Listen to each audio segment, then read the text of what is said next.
All right, folks, welcome back to the Contrarians. We've got a special episode for you tonight. This episode is going to be a discussion about the final Kiss show and the end of the road tour. So with us, we've got some great Kiss fans here who have been to a bunch of shows. How are you guys doing? Great. Doing good. Glad to be here. Yeah. Awesome. Good to see Good to everybody. see good to see the band back together with a new member. Yeah. Yeah. Yeah, we've got Brett and Brett's father, Tom, here, who were both at the final show. I think final two shows. I saw the final two. Yeah. Yeah, I was only at the last night. Awesome. And then And Joe, I have proof. you got the gold You actually ticket. got one. Amazing. Okay. I got the gold ticket. Yes. Yeah, because I heard that was a cluster too. Yeah. Well, it's Kiss related, so anything's Yeah. clustered. Yeah. Yeah. Certificate and everything. Yeah. That's Right place at excellent. the right time. That was all it was. And So then we've got Joe here, who's been to a bunch of shows on the End of the Road tour. As Yeah, have so I saw I've two. seen Kiss over 30 times in my lifetime. On this endless road tour, I've seen him five times. Five times. This last leg, my son went in Austin, so I got a firsthand account from him. I had a choice of going to the Chicago show in Rosemont at the Allstate Arena next to O'Hare Airport, or going to the Big Ten Championship and meet my other son to see Iowa play Michigan. I decided to go to Indianapolis, which was the same night as the final show. So that was interesting. I got the paper, so I purchased the pay-per-view. Excellent. So we're going to get two different accounts from the show. We're going to get a couple of guys that were actually there, and we're going to get what it was like at home. So why don't we start with Brett and Tom and let us know what it was actually like to be at the final Kiss shows and show. You go. I don't remember much of it. yeah. Well, it was a long day because we did a pre-party to start the day off at a bar in Just Manhattan. I know I'm interrupting you right off the bat, but I want to know, how deep did you go into the festivities? When did you get into Manhattan? Well, the night before we were in the city, like 2 o'clock. We had 10 people. We'd rented a 12-passenger van, dropped everybody off. We hit the merch store.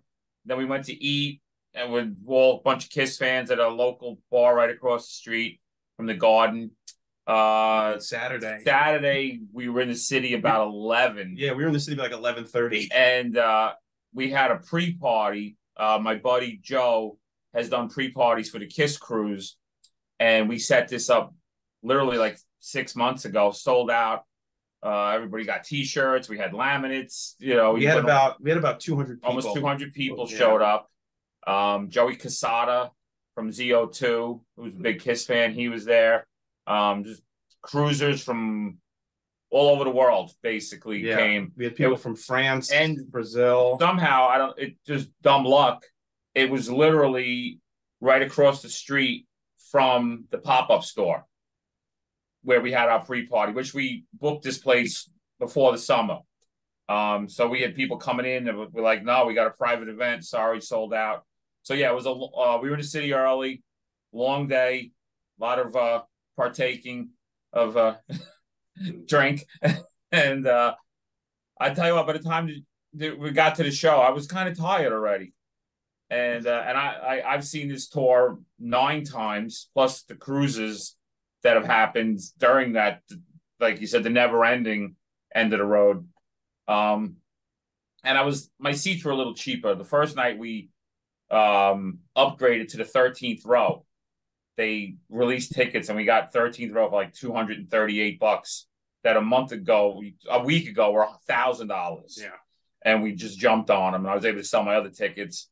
So I think I had a better time at the first show because we were sitting closer, right on Gene's side. You felt everything. Second night we were up a little higher, but we were able to sit together. So Yeah, I originally wasn't even intending on going to the show. I was really on the fence about it. I was kind of indifferent about it, and then I literally bought my ticket the Wednesday before. I was like going back and forth, and there was a part of me I was like, man, if they do something special and I'm out there, I know I'm going to regret it. And even though I had a feeling nothing was going to happen, there was still that little part of me that was like that big FOMO, that big what if. And yeah, I bought the ticket that Wednesday. And then I don't think it hit me until I actually got to the Garden. I was like, oh shit, I'm at the last Kiss show. Like, you know. 46 years ago, this Thursday was my first Kiss show at Madison Square Garden in December of '77. So it was kind of nice to come, full circle. And even though he bought a ticket by himself, we had some empty seats next to us. So me, him, and his mom, my wife, we all got to hang together and see the show. At one point, we were all just hugging, and it was of all my kids, he's the only one. I mean, they all know Kiss, but he's the only one who got it and appreciates it. So it was that was special too, to be able to be with him and my wife and see it. I didn't get teary eyed or anything. I think it was time for them to put it to bed. I've been okay with it from the time they announced it. Plus, you never know what'll happen afterwards, as we saw. So, but I was okay with it. I mean, let's be honest. Paul's voice is, not what it was. You can see Gene. He just plods around the stage. He's not the Gene of, years ago doing the frog leaps and everything. He's just like this. And so, yeah. What was the vibe of the audience? Did it feel like a different Kiss show? Like, you've been to a bunch, even on this tour. Did it feel different? Was there a vibe going on? Yeah, I feel like there was a vibe. Yeah. There was definitely a vibe among the fans of like, this is the last show. This is the last time we're going to see them. I think that vibe changed at 11 o'clock when the show ended and they played that video and they put up the QR code. I remember I texted you literally right after the show ended and I sent you a picture of the screen and I was like, here we go again. I think the vibe of the crowd, like you said, like you asked, the crowd, it felt like this is it for us. Like, we're here to have a good time, and everybody was very reminiscent and of that. But the show itself did not have that vibe. And the other thing too, the audience was more international. Previous shows, people do travel to see Kiss in the Garden because it's special, but it's more localized. This was you just saw the people from, and you heard the accents of people from all around the world. So you knew that this was like not the hardcore, but like the real, I guess you could say the hardcore fans, the fans that really wanted to be there. It wasn't your casual fans that like, hey, let's go see Kiss. I mean, first of all, ticket prices probably scared people, but it was a more international flavor to the crowd itself. So I want to jump back and forth for a few different things, but Joe, what was your experience like? So you ordered the pay-per-view. Any challenges with that? How did that go? Was the stream high quality? The sound? How did that sound? The stream sucked during the interviews, and the interviews in general sucked. I told you, Marco, last time we spoke, it was going to be the exact same show as in Nashville, in Austin, in every other city, and that's what I was expecting. That being said, because it wound up that way, I was really pissed. Like, they had they're interviewing what's his name, the songwriter Desmond Child, or the kids, and then the post-concert interview with Chris Angel, Chris Angel, yeah. And then Shannon Tweed gets on. She could barely move her face because she's had so much plastic surgery. And I'm like, you couldn't bring in Bruce Kulick and interview him at least, Yeah. We had heard a rumor like months ago that someone had tried to get Bruce to do there was going to be a John Regan benefit that they were trying to put together in New York, and they were going to try to do it around the Kiss shows. And the rumor that we'd heard was that he said Bruce could be there, but he was like contractually obligated that he couldn't play, and that led people to believe that, well, maybe he was going to do something. And then they didn't sell tickets to the sound check for those two shows. So there was a lot of things that led people to believe that something was going to happen. Yeah. So I was expecting the same exact cookie cutter show, because I know that the show is so formatted that they can't deviate. But that being said, like during Do You Love Me, couldn't they have put a new video paying tribute to all the former members when they do I'm sorry. I felt like they, even if they didn't say their names, like they could have said thank you to not only the fans and our families, but everyone who's made this possible. And they could have did a montage of, like you said, Peter and Ace and Eric and Bruce and Mark St. John and even freaking Vinnie Vincent. Just a nod, just a little recognition of all the people that have got you to where you're at. Yeah. The reaction would have been huge. It might have been too big. It might have upstaged Kiss a little bit if they threw the old guys on the screen and they got a bigger reaction. Than, so I have three sons. Some of the I have classics. 3 sons in their 20s, and they're casual fans through me. Like, so my oldest went to the Austin show. That's where he lives. And he saw the pay-per-view, and he said his show had like 10 times more energy, probably because Paul wasn't getting over the flu, right? But, you know,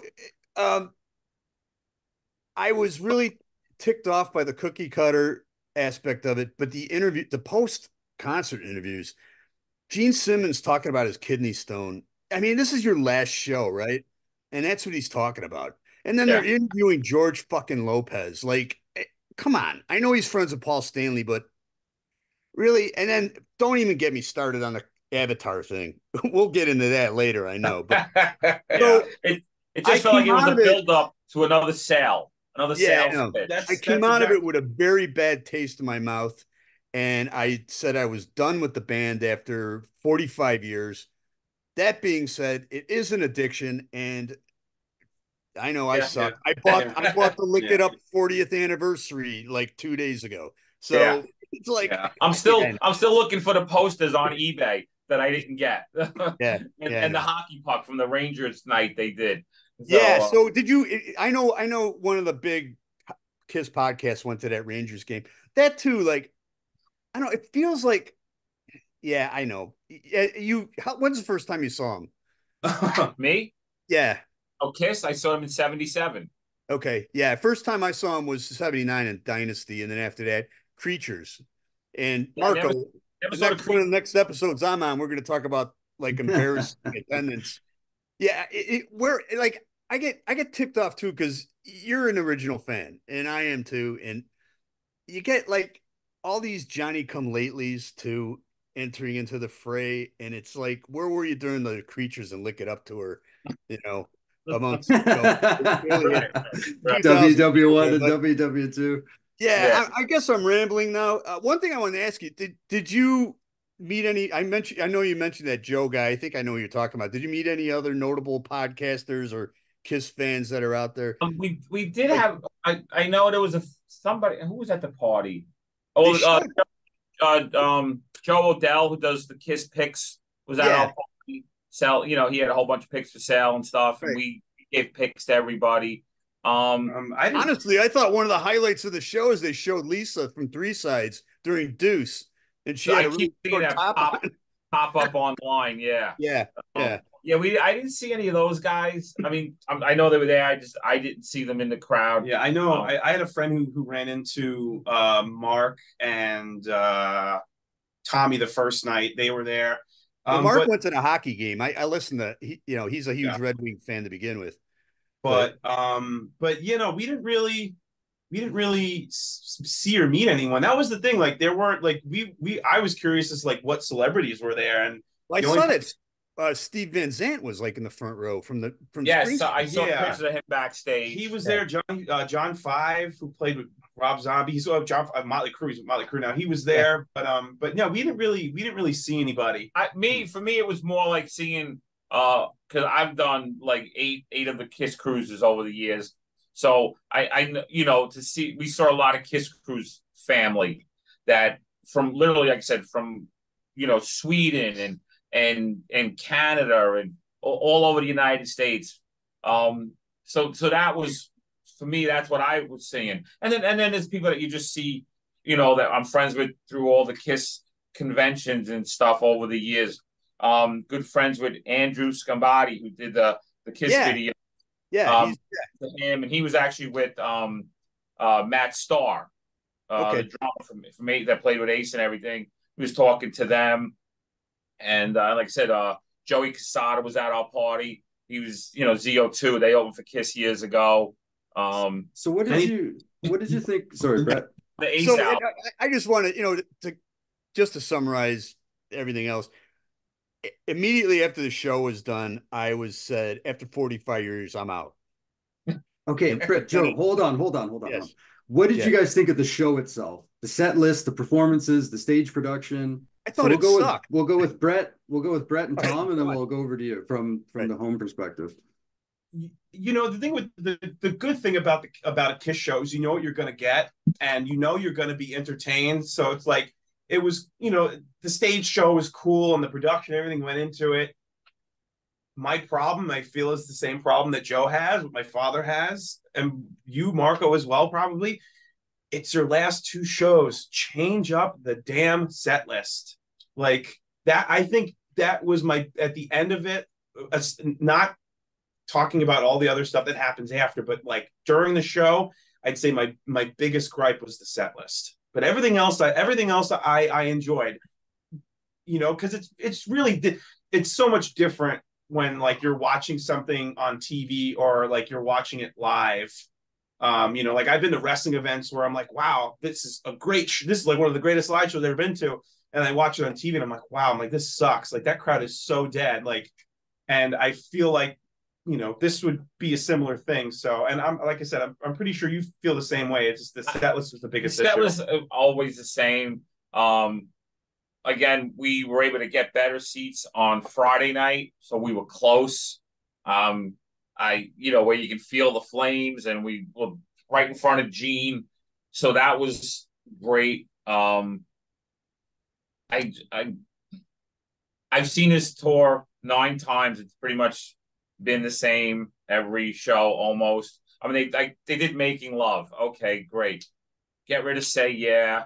I mean, I just thought, and I knew something different was going to happen the second night because I knew some guys that are that do video production in New York, and they said that they had rehearsed. I saw them after the show, and they said that there was something that they ran through in rehearsal that they didn't do the first night that they were going to.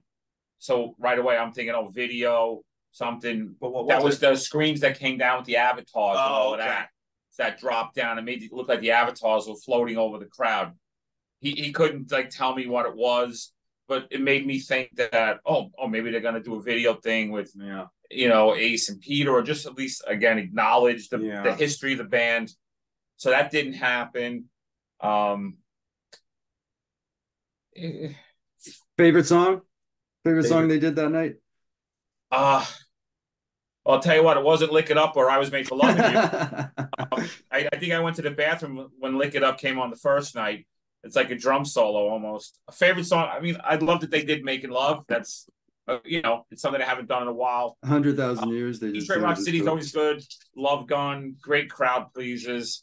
Again, just, that's what was always great about the cruises, that they would always do something a little different. They would throw in like Parasite, or they would attempt to do The Oath, something, which I know you're not going to, but to me, the last show at the Garden, if they did The Oath, I think the place would have went ape shit. Because that is the hardcore fans. You had 15,000 of your hardcore fans there. They would have sang every word. Even just the first riff, and then go into a different song, Joe, what was it like from home? What was the sound like? What were your favorite songs? What was the performances like? Well, probably favorite song is Deuce. For the most part, though, I thought it was low energy. I thought it sucked watching it on pay-per-view. Brett brings up a great point, because the last time I saw him, I went at the last minute. I paid more for parking than my ticket. But you go see him and you're like, okay, this is still great. But, watching it live, it was low energy. I expected every single song. Yeah, for the final show, don't have an opening act. Do what Rush did, or throw a couple more songs. Throw the soundtrack songs. I'm pissed they didn't do a song off of Hotter Than Hell. First album. Yeah. Right there. The one leg of the tour they played Parasite, right? But I mean, whatever. Yeah. Play Let Me Go Rock and Roll or play Hotter Than Hell. They do it in the sound check. But yeah, I was really angry after watching it, and I was like, yeah, this isn't good. What? And even, so here, this is interesting too, because I know a guy that was at the Hollywood Bowl show, and he texted me afterwards, and he saw them in London, and he said they were great in London, but they sucked at Hollywood Bowl. And he saw those two live. And our friend Peter Kerr out in Australia, I think he saw a much better show because at least they threw Shandy in, to please the Australian crowd. So he saw a little bit different show. But yeah, I wasn't a fan whatsoever. I just thought it was a bad. I wonder though if maybe as the show started and as they were going through it, that maybe it was starting to hit them that it was the last show. There's a clip of Gene towards the very end, and Paul's talking, and it's like from right under Gene looking up at him, and he takes the towel off the mic stand and he's kind of dabbing his eyes. And he's also trying to pass a kidney stone. Well, that too, yeah, probably. So did you notice that he screwed up the lyrics to Deuce? Yeah. Yes. Yeah. Okay. Yeah. But in that little clip, it's like 10, 15 seconds. He's got this very somber look, like he's realizing that it's close to the end. And I just thought maybe they'd bring out their families and just take a big bow. And it just was this whole build up to the avatars, which, what I've seen look cool, but it's just another Kiss gimmick. So how did that come across on TV, Joe? Band will be doing it. How did it come across on TV? It looked like a cartoon, a video game. I was like, what am I watching? I go, you can't be serious. Like, it was God Gave Rock and Roll to You. It's the original recording. And I'm like, is this what they're going to move forward with? I was trying to process what I was watching. And then it goes right into those awful interviews. I can't tell you how bad. I put them up on my channel. I have the pay-per-view. I bought it, and we didn't get a chance to watch the replay. I get a free replay. So I'm hoping maybe next week we'll have some friends over and we'll sit down and watch and just to see. I also heard that there was a lot of missed moments. Like it wasn't. Yeah. I don't understand how you can't pay tribute to Eric Carr, Ace Frehley, Peter Criss, Bruce Kulick, Vinnie Vincent, but you're interviewing George Lopez because he's the celebrity friend to Paul and Gene's wife. Who gives a shit? I paid. And Eric Carr's last show was at the Garden. Yeah, very last show was there. I mean, it's so historic and everything that even like Mark St. John, just something. And then on the pay-per-view, they had these awful. You don't even know who the people were. It's like you had some person that isn't a Kiss fan doing the emceeing of the show. It's some woman who it was irritating. Who just looks good in a miniskirt. Yeah, and then they had some dude named Guns doing interviews in the crowd. It was terrible. Yeah. So what was the they were vibe? showing on the screens at the Garden too, and people were looking, but we're like, come on, just get to the show, get this over with. Yeah, we don't want to see this. We want the show. Come out 15 minutes early and do, like you said, a couple of extra songs or something. Right, but nothing. What was the live reaction to the avatars, like in the venue? People were watching it, and the thing is, at first, I think people just thought like maybe it was gonna be like a trailer for a movie or something like that, or a video game, and then people were like, "Oh, this is pretty cool." Like I remember the people around us were like kind of, I don't want to say amazed, but they were interested, and then the QR code came up. And under it says "A New Era Begins." Well, the QR code. And then everybody's taking a picture of the QR code, and then things coming up on their phone, and it says, countdown to midnight. So that's all going through our minds, and then we're all leaving, and then the whole cluster F of the golden tickets kind of overtook. I think that kind of overtook what we just seen. Yeah, that became the next issue. But what was the cluster? Sorry.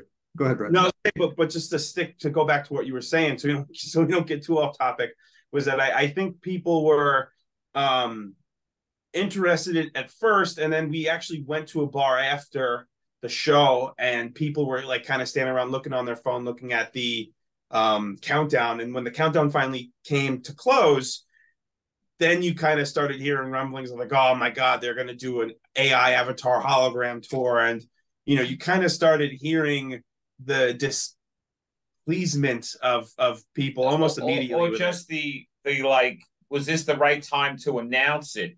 Like, this could have waited till next week or something, or did it have to be like, why was the last show, which was supposed to be so special, why was that a build-up to this? Yeah. Because Kiss fans will know that this is happening. You didn't have to do it like then. I think they could have made the end of the show more personal. Like I said, I thought families would come out, Shannon and Nick and Sophie and Paul's wife and Evan and all of them, and Tommy's wife and whatever, Eric Singer, he's got a girlfriend or whatever, just bring him out, take a bow, wave, just cry and hug. And what I think they should have did was, you scan the QR code and it says, one come back, like a week countdown or something like that. Like, I just feel that making that announcement right after kind of clouded the how people saw the show, because I know for a fact that, like, when I woke up the next morning and like kind of the high and the buzz of the show and everything was gone, I was like, you know what? That was a massive letdown. And I think a lot of it had to do with the fact that they decided to make that announcement directly right after the show. But I did read something like a day or two later, and it kind of, I agreed with it. It said that whether you saw the show in Austin or Toronto or wherever, all the last shows, this last leg of the tour, were the same. So no matter where you saw it, you saw the same show. So that if you weren't in New York and something special did happen, as a Kiss fan, you'd be really bummed that you weren't there. So they kind of did the same show for every state or every city, just to make everyone feel like they saw the last show. So I kind of... Marco, I'm going to go on record too, and you guys probably, I think you're going to agree with me. There's no way this is going to be their last concert. Like, if they have Power Trip again, how many metal bands are out there? If they throw millions of dollars at Kiss, they're going to play. They're just going to say we're done touring, but they're going to play. They said that. They already said that. Yeah. That this is the end of the tour. I think they're wording it. They would be great lawyers. Because they know how to word things where it can't come back to bite them in the ass. Yeah. Do I see them playing again? Yes, but I don't see them playing again in costume or makeup. Because that was the one thing that Gene was very adamant about. He's like, this is it in terms of costume and makeup. But like, what doesn't who doesn't say that like in 6 months you're going to see them pop up at some event and they're doing an acoustic set? You know what I mean? So I don't think Power Trip throws several $1 million at him. They're going to put the makeup on and go right back. And play the exact set list. I'm gonna play exactly. Yeah. I'm gonna disagree. I think that the costume and the makeup is done. Will you see them show up somewhere, maybe do something, possibly a charity event or something. That I think could happen, but I'm going with no more. For a TV commercial or something, maybe. But I think the costume and makeup is done.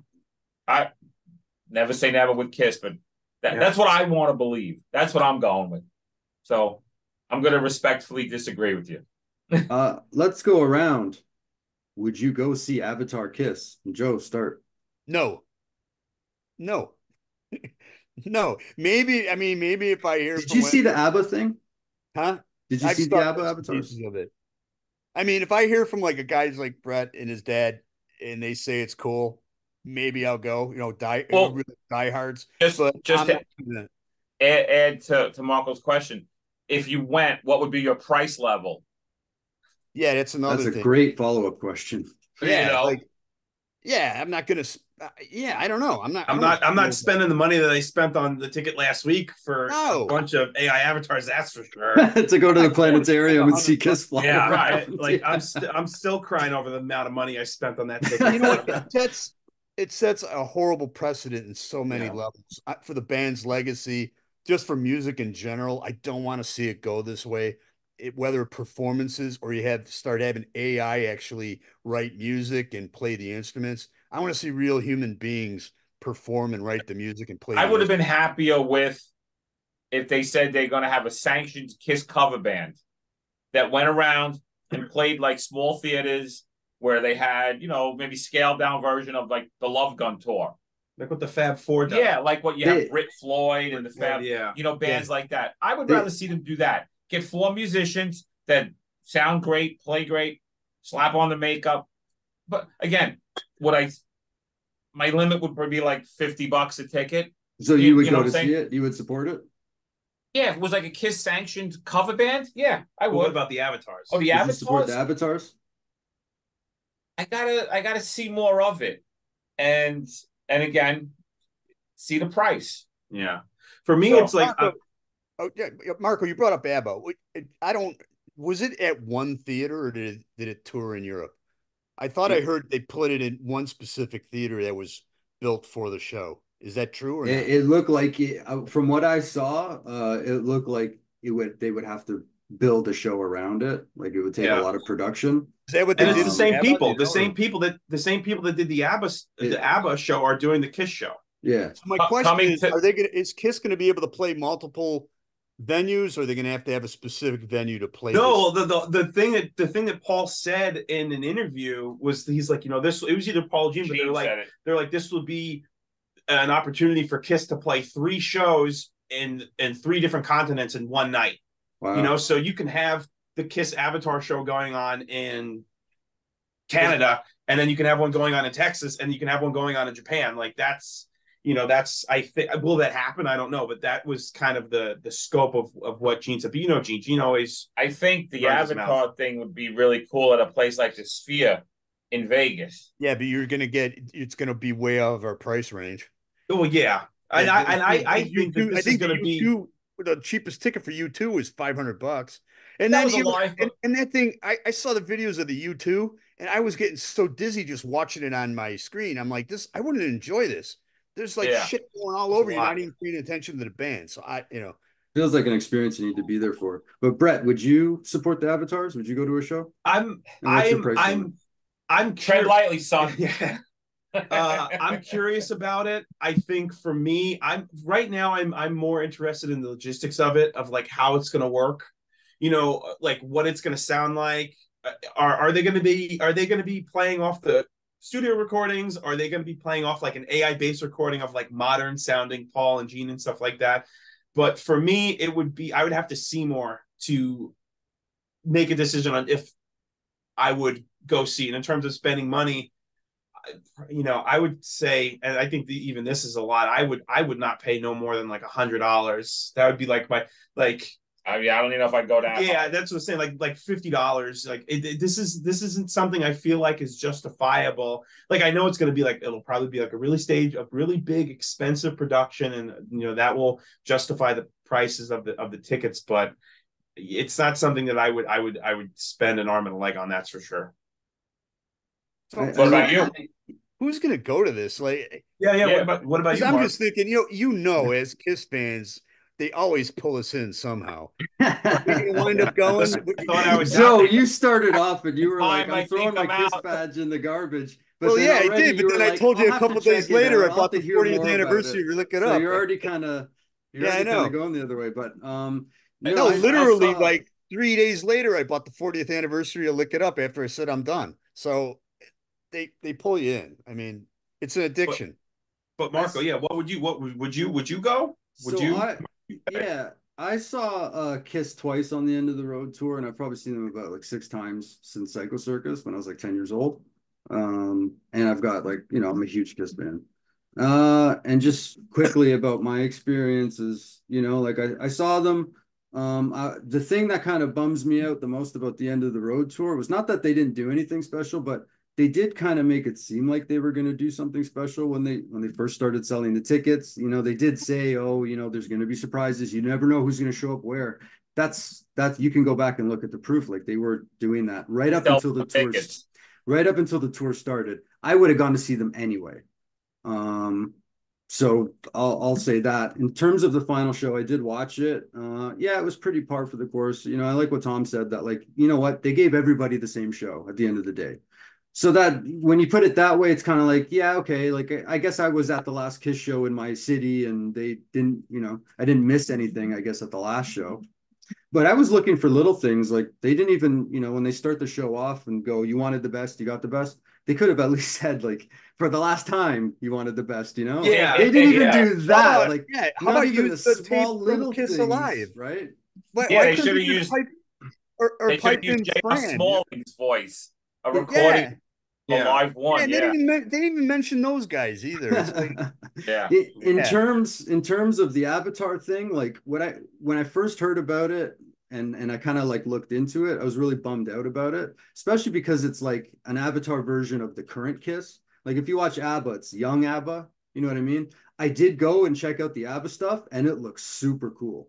Like at first I was like, there's no way with this Avatar thing, like I'm done with Kiss, but I saw the experience, the way that they filmed the production and the experience of the ABBA stuff made me think like I could enjoy this. I think I could enjoy it.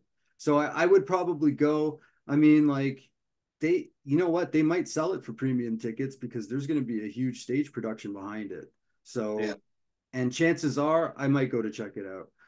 In terms of the Avatar thing, though, I think a missed opportunity in hindsight is why not debut the Avatar thing on the end of the road, have Eric Carr come out as an Avatar and do a drum solo, and do that the whole end of the road, and then at the end say, now this is what like have the other four guys come out and join Eric Carr at the last show as avatars because it for his drum solo, and be deviates like, from this the is the formulated future. show. There was a rumor going around there was a rumor going around the day of the last show that I had heard from a couple people that I was at the bar that they had heard rumblings about a hologram. And people were like, oh my God, like maybe, and obviously this was the whole Avatar thing, but there were rumblings about something having to do with something having to do with holograms. And people were like, oh my God, like maybe they're gonna play with like Eric or something like that. And like that would have been awesome. But dude, I don't know, did you guys ever hear that someone released the monitors that Eric Singer wore? Oh yeah, I that watched. show is so there's a guy in his ear on every song. 1, 2, 3, explosion. 1, 2, 3, Gene spits blood. 1, 2, 3, 4, Paul flies. It's like, yeah, everything is like bam, bam, bam. I would go crazy. I mean, he's got to play to that formula. Yeah. So to deviate from that, He looks let cool. alone even the vocal enhancement that's going on. Yeah, yeah. So, Eric looks bored. I think he wants to do more. And no, you got to play it this way and just this speed, and you can't go faster, you can't go slower. That's it. But you know what? At the end of the day, they're signing the check and paying him. So exactly, he's a pro. Yeah. So I got nothing against Eric and Tommy. I mean, they're pros, and I mean it's with every band, I think Eric and Tommy pushed Gene and Paul to be better, and to I think they were like the all-stars of this tour. They just they kept the level of professionalism up. So I give those guys a lot of credit. Like Gene and Paul said, without Ace and Peter, this never would have happened. And with Ace and Peter, we wouldn't be here. And I think that's the absolute truth. I think Tommy and Eric are awesome. And but I would have liked to have seen something happen with the original members at the last show. So my final thought on the Avatar thing, it was funny. I was really bummed out when I heard about it for some reason. It didn't sit well with me for a while. But my wife, who's not a Kiss fan, said, it's Kiss. It's just another gimmick. They're going to make a bunch of money and then it's going to go away and you're going to forget all about it. And I was like, oh, you're right. I felt better. You're right. So my question, my question to the hardcores, are they going to pull us back in with this stuff? As much as we're saying right now, no, I'm not going to pay. Are we going to get pulled back in? Well, sadly, I know a lot of Kiss fans that's all they have. They don't follow other bands. It's Kiss and that's it. And I think a lot of them are sitting home right now going, what am I going to do? Like they're freaking out. Like, because they don't, like we go to shows all the time. We're going to see Pantera, and I got tickets for the Rolling Stones next year, and Maiden, and Foo Fighters, and Queensryche. I live for that. I love Kiss. That's my band, but it's and it's not going to end because next year, it's going to be the 50th anniversary of the first album, and then there'll be some other box set and some other things come out, and then the DVD of the last show. And they're still doing the cruises, right? They said maybe 2025, but they said they I would thought do. they announced the cruise like in January or something. It's going to be, I don't know what it was, but No, from what I heard, nothing next year is okay. what Doc said. Maybe the following year, but they were just going to do a sail away show. No shows with makeup in the theater. If they think they can do that and get the prices that I've paid for that cruise over the years, that ain't gonna happen. They'd have to bring out some like top tier bands, like not like Queensryche and Black Label Society and Buck Cherry, but like bands that are on Kiss level, arena bands with them to make that happen. Marco, you know who did it right? Who did it perfectly? And they really didn't. They only mixed up the set list a couple times. And I guess I just read Geddy Lee's book. Oh, okay. Full disclosure. Yeah. But they didn't really know if it was their final tour. But the fact they did most of their catalog in reverse chronological order. That was an amazing show. I saw it at the Garden. And I was at man. I was at one of the 5 shows where they played "Losing It," which is one of my favorite songs. So it's like there were times where we're like, hey, we're going to try something we haven't played in 25 years, and we're going to see if it goes well. Yeah, I respect that. And how they went. It's great too because I wasn't sitting on Wiki's set list back then, and I was like, okay, they're playing stuff off of Clockwork Angels. Then I see these guys moving around. I'm like, all right, they're going in reverse order of their history. This is awesome. So they did it right. That was the Ramones had a great last show too. But my prediction for where things are going to go is they're obviously going to do something with the Avatar thing. It looks like they put a lot of money into it. In terms of like the stuff that we're talking about, the fan service stuff, I think we're going to get that. I don't think it's too far off to imagine like Gene's going to put together like a Gene and Friends tour where it's going to be Gene with like Ace's band opening up and Bruce will come on stage and do a song. I can totally see that in the future. So I think, for sure. I would love to see that. But why don't we'll go around one more time and just give us whatever thoughts about anything about maybe we didn't cover. Oh, I want to hear about the golden ticket thing. What happened there? What's that about? We were leaving and my wife got a torn hamstring tendon. So we decided to take the elevator down because if you ever been to the Garden, the floor of the Garden is literally the 5th floor of the building. So, and the escalators you have to walk down. And my wife, like I said earlier, we were in the city all day. So we said, let's get the elevator, take an elevator down. Waited like 15 minutes. Brett and my buddy's daughter and her friend, they said, we're not waiting. So the 4 of us stood there, 15 minutes, finally get the elevator. We go down, we're walking out. And it was kind of like a side entrance. It wasn't like one of the main entrances in the front of the Garden. And as we're walking out, they hand us this box. Oh, a gift from Kiss. No, they said a gift from Paul Stanley. A gift from Paul Stanley or something. And I was like, oh, cool. Now, that entrance or exit we left was also one that friends and family would leave from like the private boxes. So first thought was, they must think we're friends and family. I ain't saying a word. Under my shirt, out the door. We walk outside, open it up. I'm like, holy crap, this is really cool. Then other people are coming over. Where'd you get that? Where's that from? And I was like, they handed it to us. Friends of ours didn't get one. They did nothing. Nobody knew anything about it. Where'd they come from? How many were there? Everybody's freaking out. And, you saw by the next day, it was like all over social media. And how many did they make? And they were stolen. And well, did Gene say that everybody would get one? They made no announcement on it. There was no announcement made about these at all. And if you look at the ticket, it says they were supposed to give those out the first night and the second night. They didn't give them out the first night at all. And then the second night they gave them out, but they were only giving them out at select exits. And apparently everybody that was there was supposed to. No, they only made 10,000. They only made 10,000. Okay. They were supposed to. Rumor was and then I think like 1,000 of them were on sale during the pay-per-view. I don't know how true that is, but somebody told me. Yeah, they sold 950. I don't know if you saw it during the pay-per-view, and they were selling them for $350. $50, yeah, 350. So I almost pulled the plug and went on the cruise a couple of times, but then I heard like the bad stuff. One of the things are the hoarders. And, they got to grab everything. And was that happening a lot? Did you see that? And did that happen with the golden ticket? It didn't happen. Well, it didn't happen with the ticket because the employees were handing them out. A buddy of mine who didn't get one tried to go back in and they wouldn't let him in. Other people said that when they were leaving, they saw like people crowding around. the ushers handing them out. Certain entrances stopped giving them out because people were starting to, like hoard on them like zombies. Like anything, it's free. I need it. It's Kiss. But people were hoarding the merch because the one of the nights, these were on all the chairs both nights. Yeah, a light up bracelet that they activated, and it kind of went along to music, and they put them on the chairs. And the rows we sat in, I did see them on the chairs, but I think other rows people might have went down and like snatched them all up. I wound up giving mine to the girl sitting next to me because she didn't have one, and I was like, I don't need this. Here, take it. I mean, it's cool.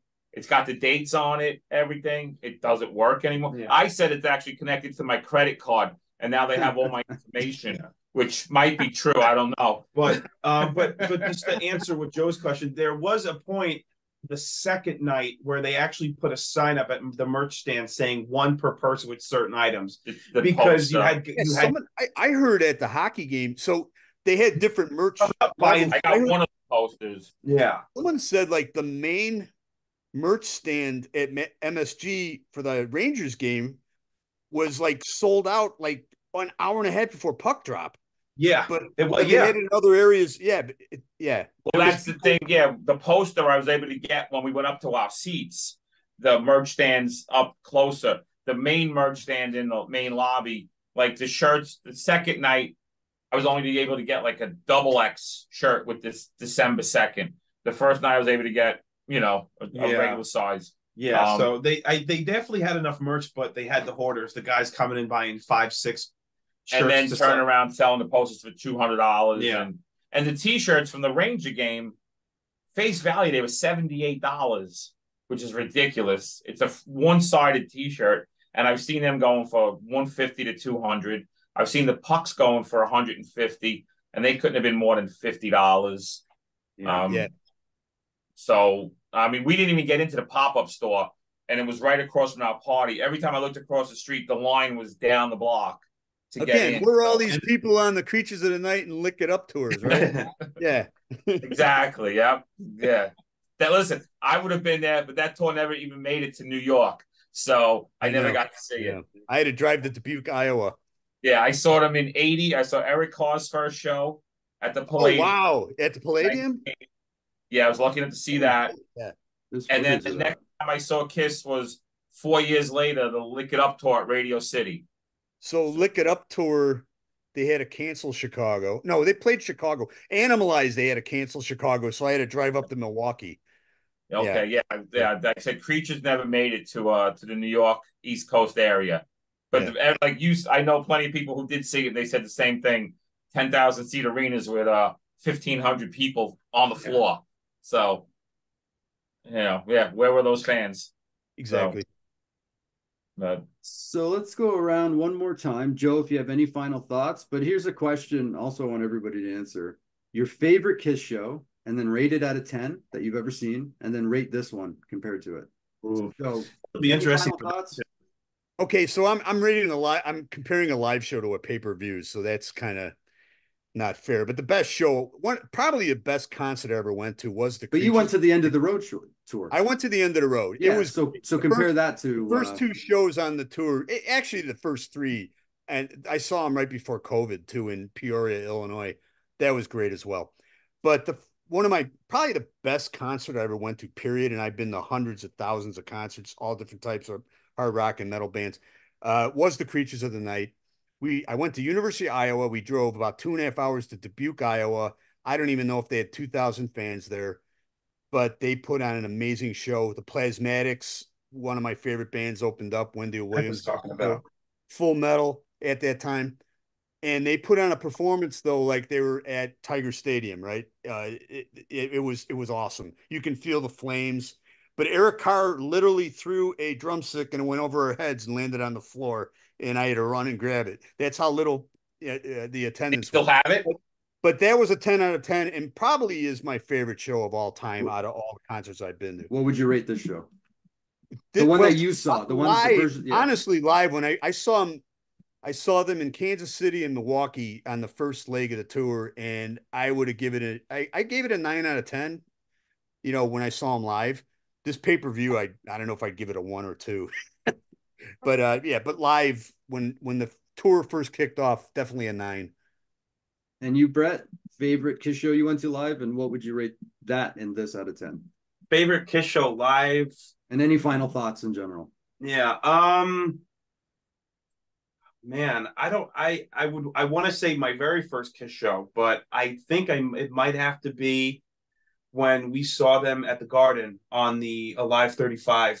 That was a good one. Yeah. Sonic Boom tour. We were on the floor. I was in makeup, the only time I ever did makeup. And right before the show, I'm standing there and I look to my right to the soundboard and Bill Aucoin's standing there. And I got to meet Bill Aucoin In Peter Criss makeup. And he's like, "What are you doing?" He's like, "You guys are going on in 10 minutes. Get back there." That was probably my favorite Kiss show live. And that I would rate a 10 out of 10 easily. This I'd probably give it 8 out of 10 for the final show. Yeah, I'd probably give it an 8 out of 10. There were obviously, we don't have to mention the things that could have made it better. And then in terms of final thoughts, I'm excited to see what happens next. As pessimistic as I am about some things, there's still a part of me. There's that fan inside that is still kind of, just a tad bit excited to see what happens next, because this is something that's never going to go away, like he said, and like he said, and we all said it, because in a month they're going to release something else, and then they're going to release something else after that. And like Gene said, the Kiss band is dead, but the brand lives on forever. Exactly. But I'll tell you what, they do put out a lot of crap. Like for every you don't have to tell me that, Joe. Like that, did you see the Psycho Circus garbage? Yeah, but the T-shirt didn't even have the right dates. They didn't even list the Chicago shows I was at. I was like, I can't buy all this crap. You got a band like Motorhead who like had no popularity whatsoever, and they're putting out more quality stuff. Let alone Rush, which is, their stuff is all grade A. Yeah, but Rush doesn't have a pizza box. Yeah, I heard the pizza was like $60 or $70. Yeah, he has the box. Wow. $55. Yeah. No pizza. What about you? What's your favorite show? I've seen them about 70 times. And I've seen some really cool Kiss stuff. I was at Unplugged. You were at the Brooklyn Bridge show. I was at the Brooklyn Bridge show. The Garden back in 77. Dynasty tour with Judas Priest opening. Eric Carr's first show, Eric Carr's last show. Then when they played Tribeca Film Festival a couple of summers ago, we went to that. Not so many things you say Kiss and Free. When they did the Live on Letterman, we were kind of able to get into that. But obviously, your first show is always, like your first time, always special. Going to shows with my son. He was 8 years old. Yeah. His first show. Dragging him all the way out to Long Island on the train. Him and his sister. Brittany was 5. Yes, my daughter was 5. So those are special. This show, obviously, the last one. The reunion tour at the Garden was amazing. We did 3 nights out of the 4. To see the original band back together, just, and then even a bunch of shows on this tour. We sat in the 3rd row in Brooklyn. I got Tommy Stage played guitar from a show in Atlantic City. So those shows, when you're including extra stuff as part of the show, to meet and greet or something, is pretty cool. But if you just had to pick one, if I had to pick one, I would have to say my first one. Yeah, that you can write a book on the shows you've been to. You've been to some historic events in Kiss. Yeah, I've been lucky. Yeah, I've definitely been lucky. And as far as this show, I would probably give it maybe a 7. Like I said, the first night I thought was better, and it was a great show. Production wise, it was awesome. I just would probably give it a 7 only because I expected more, I was not expecting. I was hoping for more, just a little bit more personal, not a build up to the next phase. So, and as far as the future, I hope no makeup. I want that to be the last time they were in makeup. I'd love to see Paul do Soul Station. I really like that. I thought that was really cool. Something different out of his comfort zone. And I'm curious to see what Tommy and Eric do. if they continue. I'm hoping for that black and blue reunion. Or a union reunion, maybe. Union, yes. Bruce. I'll tell you what, man. Gene Simmons solo tour in, what was that, 2017 or something? That was great. That was. Ace Frehley has his band now, but yeah. And that's where they do like different songs. Who do you think pays more money, Gene or Ace?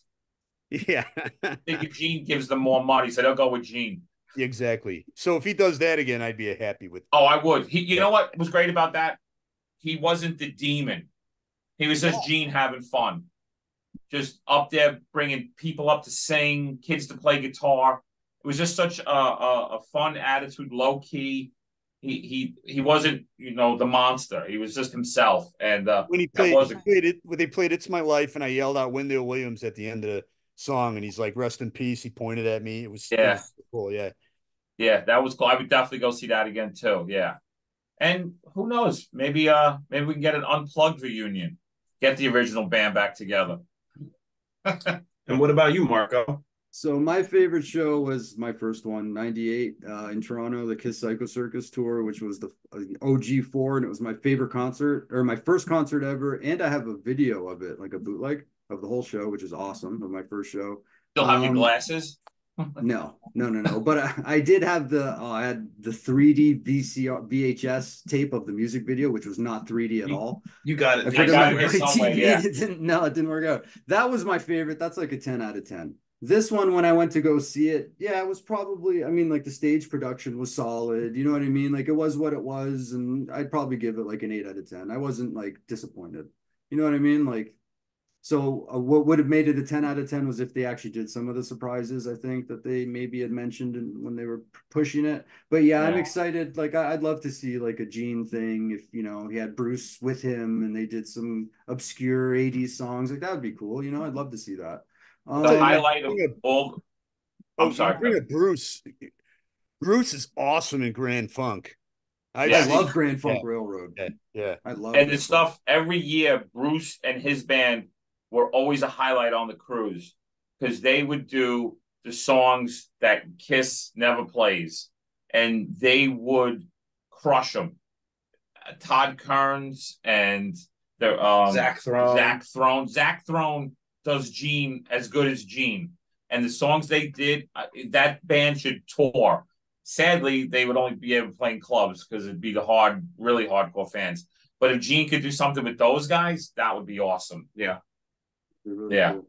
Other than that, I guess that's it. No other final thoughts? Yeah, I feel like if we didn't interrupt, these guys could go forever. Don't even get me started on Ace Frehley's Ace Frehley's new song is "My Way" by Soundgarden in a different key. But that's another topic. Okay, I'll have to give it a listen and see if it sounds like that. All right, and I pretty good actually. So I don't know if it's going to make Paul. What did he say? It's going to embarrass Paul. He said something. Yeah. But I don't think that'll happen. But good for Ace. So well, I want to thank you, Kiss fans, Brett, Tom, Joe. Thank you so much for jumping on. This was a lot of fun. Tom, it's been an honor to meet you, man. I've watched the ones that Brett's done in the past, and this was you must be real proud of him. His Kiss knowledge. Holy. Oh yeah. That's the only thing he's proud of me for. Well, I also know that he's gonna take care of all my stuff when I die. So my Kiss world, he'll be the just bury it with you. What do you mean? Take it with you. Well, then I need to casket. Did you buy the casket? That's my question. I don't have the casket yet. All right. Okay. Let's not go there. Someday, I'll be happy with a Kiss urn. All right. And then keep it on the. There's a guy there. No, there's a guy out there who goes on one of the podcasts. You might have met him. His name's Andee, I think. He's a big dude from Boston. Oh yeah. He bought the Kiss casket, and he brought it to Gene Simmons, like a part of it to sign. And Gene Simmons said, "Get that out of here. That creeps me out." I know Andee quite well. Yeah, we did pre-parties with him in on the cruises and everything. Yeah, he's a character. Yeah, he's definitely a character. I've seen him a lot. Throw him at the garden shows and everything. Yeah, he's he might be one of those guys that I don't know if he's got anything to do when Kiss dies, unfortunately. Hopefully he'll find something. So, but he's a cool dude. I like him.